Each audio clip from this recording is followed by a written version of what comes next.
వామ్మో war nine ఏం సినిమారా ఇది.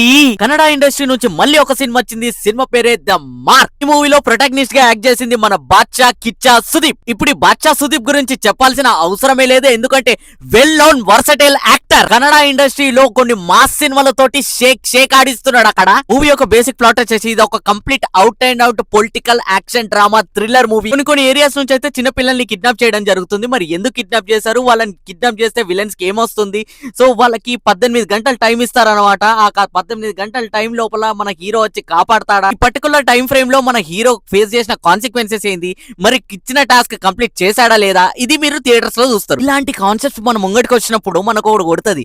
యాక్షన్ గానీ, సస్పెన్స్ గానీ, థ్రిల్లర్ గానీ ఇవైతే డెఫినెట్ గా ఉంటాయి. ఇవే కాకుండా పెద్ద టాస్క్ ఏంటంటే ఒక డార్క్ ఎన్విరాన్మెంటల్ లో పిక్చరైజేషన్ గానీ, సినిమాటోగ్రఫీ గానీ, స్క్రీన్ ప్లే గానీ ఇది హెవీగా ఇన్వాల్వ్మెంట్ ఉంటుంది. ఇవన్నీ అయితే మనం ముందుగానే ప్రిడిక్ట్ చేస్తాం. ఇలాంటి రేసీ స్క్రీన్ ప్లే తోటి నడిచిన మూవీస్ అయితే నేను చాలానే చూసిన. ఈ మూవీ చూసిన తర్వాత నాకు 2 సినిమాలు అయితే గుర్తుకొచ్చినాయి.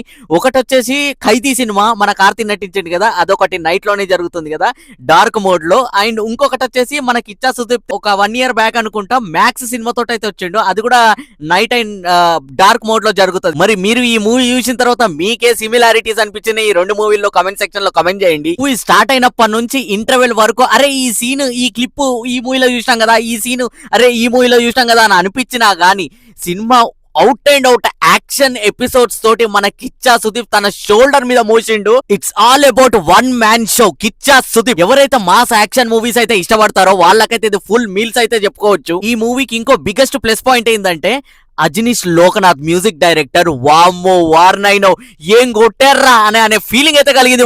చేజింగ్ ఎపిసోడ్స్ గానీ, ఆ యాక్షన్ ఎపిసోడ్స్ గానీ, ఏ సీన్ అయినా గానీ ఎలివేషన్స్ తోటి నింపేసిండు. మ్యూజిక్ ప్రతి బీజిఎం, ప్రతి ఆర్ఆర్ మాత్రము గూస్ బంప్స్ మూమెంట్ ఇచ్చింది. ఇంటర్వెల్ ఎపిసోడ్ అయితే ఆ ట్విస్ట్ మాత్రం అదిరిపోయిందనే చెప్పాలి.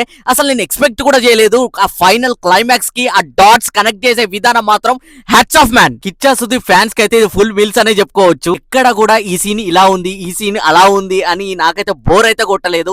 స్టార్టింగ్ నుంచి ఎండ్ వరకు fast and furious like full రేసీగా వెళ్ళిపోతుంటా ఉంటది స్క్రీన్ ప్లే మాత్రం. మూవీ మొత్తంలో ఒక నెగటివ్ అనిపించింది, అది నెగటివ్ కూడా కాదు. అంటే కొన్ని మూమెంట్స్ లో ఆ ఫైటింగ్ సీన్ చూస్తుంటా ఉంటే అరే ఫైటింగ్స్ అనేది కొద్దిగా ఓవర్ అయిపోతుందా, మితిమీరుతుందా అనే ఫీలింగ్ అయితే కొట్టింది. బట్ స్టిల్ ఆ సినిమాటోగ్రఫీ గానీ, ఆ స్టోరీ టెల్లింగ్ గానీ, ఆ నరేషన్ గానీ మనం ఆ సినిమా తోటి ఎంగేజ్ అవుతాం. ఇవన్నిటితో పోల్చుకుంటే మాత్రం పెద్ద మైనస్ అనేది అనిపించలేదు. పర్ఫార్మెన్స్ విషయానికి వచ్చేసినట్టయితే మన నవీన్ చంద్ర గారు యాక్టింగ్ కంటే జీవించిండని చెప్పాలి. కామెడీ యాంగిల్ లో మాత్రం యోగి బాబు అయితే ఎర్రగా తీసిండు.